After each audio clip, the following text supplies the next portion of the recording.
Final Fantasy VII Remake is a game considered by most people to be a huge success in translating the characters and meaning of the original to brand new tech in a brand new format, while also maybe sort of being a sequel to. It's a game I fell in love with back in 2020 and was my entrance into the Final Fantasy franchise. Since then, I've been streaming every mainline entry and turning those experiences into condensed videos. I just got done with the original Final Fantasy VII, and ooh, I was doing a chef's kiss that you couldn't see it, but I was. It's what I was doing. I'll leave a link down below in the description if you're interested in seeing how I found each of the games I've played thus far, but there is one aspect of Final Fantasy VII Remake that most agree is probably the weakest. And no, I don't mean the lamps, although now you mention it. And no, I'm not talking about the obscenely long motorbike sequences either. I do love this game. I'm talking about the side content, and I won't lie, I think making meaningful and engaging side content in any game is a difficult task. You want to make something that isn't so crazy important that it's mandatory, but also not something so lackluster that it's benign, and I do think, sadly, side content is one of Final Fantasy VII Remake's weakest points. Not every side quest, there's some real bangers, optional bosses, little side stories, pull-ups. I fucking hate this. Oh no. But there is one side quest that I will defend until I pass away and die, and that is the hunt for Betty's cats in Chapter 3. In Chapter 3 of Final Fantasy VII Remake, you arrive back in Sector 7, the home base of Avalanche. Victorious from your acts of terrorism, you return back to the local bar, Seventh Heaven, for some R&R. This is where Cloud meets back up with Tifa. There's some great character moments between Barrett and Marlene, and Cloud really fucking wants his money. So then, what can I get you? My money. Now, in the original Final Fantasy VII, you don't see loads of Sector 7. It's a pretty minor part of the game. I mean, the whole of Midgar is a more minor part of the game, but the point being, you don't build a super strong attachment to Sector 7 in the original game. You learn about it and experience it through other characters. You know that they enjoy the bar, and it's where Avalanche is based, but with so many other story beats to get through, the game isn't really concerned if you care much about Sector 7. I mean, it's such a small part of the original, it just didn't really matter at all. With the remake being bigger and having more depth to every element, they really take their time to make you care about everything. You spend a lot of time doing things in Sector 7, and while there are a lot of nice moments to add depth, there's also a lot of mindless killing of enemies, which is why a lot of people write off the side quests, and understandably so. They are mind-numbing at times and don't do much other than unlocking that special scene with Tifa, which is 100% worth it, but that's by the by. If I had to argue for one side quest from Sector 7 that you never skip,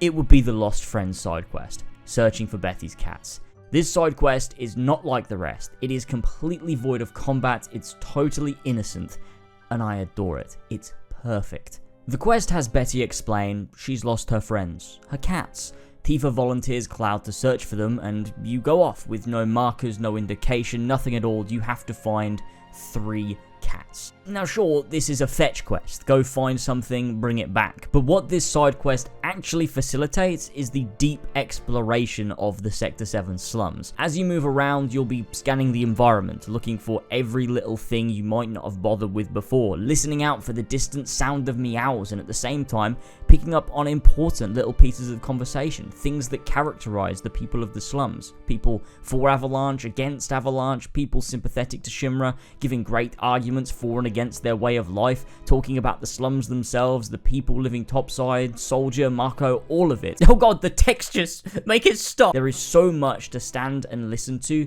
that you find yourself sidetracked simply doing that as you scour the slums for these godforsaken cats. Because you're unaware of where the cats are, you end up exploring parts of the slums you wouldn't normally visit for the main story, but not just to run by and go and kill an enemy or something. You really soak it in because you're searching, and it allows subconsciously for this deep connection to the slums by way of cat patrol. And if you're not with me yet, stick with me because we're going deeper, alright? Tifa says to Cloud, it's not what you know, but who you know? Which is a great theme for this quest, and upon completion, upon Betty having her cats return, Tifa says something else. Think of each job as an opportunity, not to make money, but to build connection, which directly mirrors the entire point of the quest itself. Not to make money or get XP, but to build emotional connection to the people of the Sector 7 slums. The game is aware of what it's doing, and it does it without you even really noticing. But it all comes back around though in Chapter 12. You spend a long time away from Sector 7. So much character and party development happens between Chapters 3 and 12, but when you do get back, you feel deep investment in this place. It's your home, the place you got to know, the place where you had your nose to the ground searching for cats in a period of time that was totally innocent and void of pain. A juxtaposition to the frantic tone of Chapter 12. People are going to die. Avalanche are fighting for their lives to save everyone. People who we know from our time listening in don't even necessarily like Avalanche, who may even side with Shinra, but Avalanche is trying to save them anyway. But it's not just those things, the climbing of the pillar with Cloud, the deaths of major Avalanche members, it all pays off in a section with Aerith searching for Marlene. Against all odds, she pushes through the ruins of Sector 7 as people run to escape their imminent death. Aerith heads deeper in to find Marlene. But on our search for Marlene, who do we find but a lost girl, upset and alone in all this mayhem?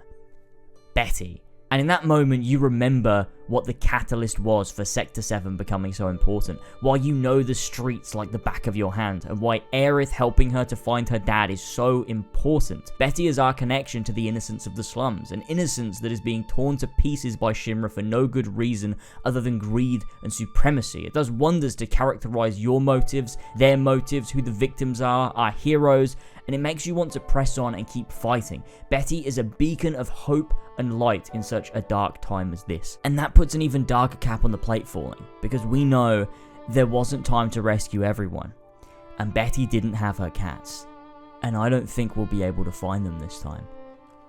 Sorry, that was really fucking dark, but I do believe her cats are dead. Checking to see if they showed up in the jukebox side quest that I may have just forgotten, I found this based individual. You're right, man.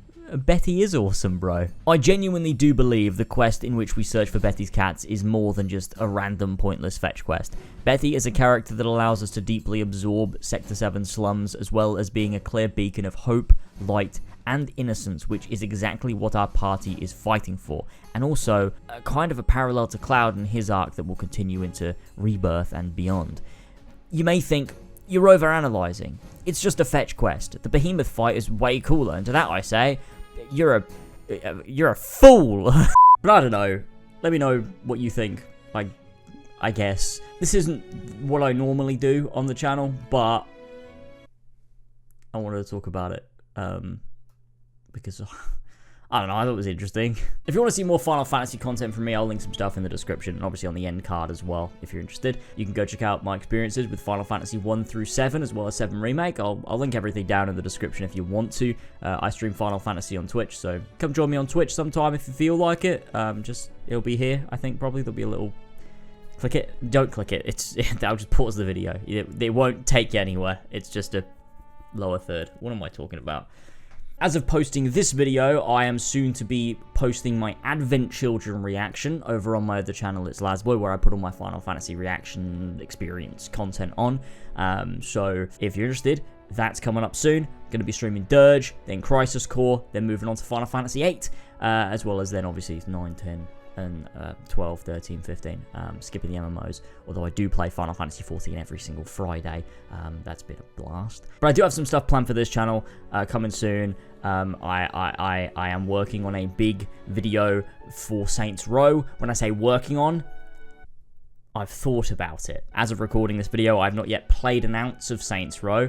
But I plan to, because my retrospective on Saints Row did really well, so I will make a big video of Saints Row, the reboot, and if it's good, then I can be like, hey, it's good, you're all wrong, and if it's bad, I can be like, it's bad, you're all wrong. I don't imagine it's a game I'm going to like very much, but I am open to having my mind changed, as always, but we'll see. Other than that, I have some more smaller content sort of, maybe, possibly planned.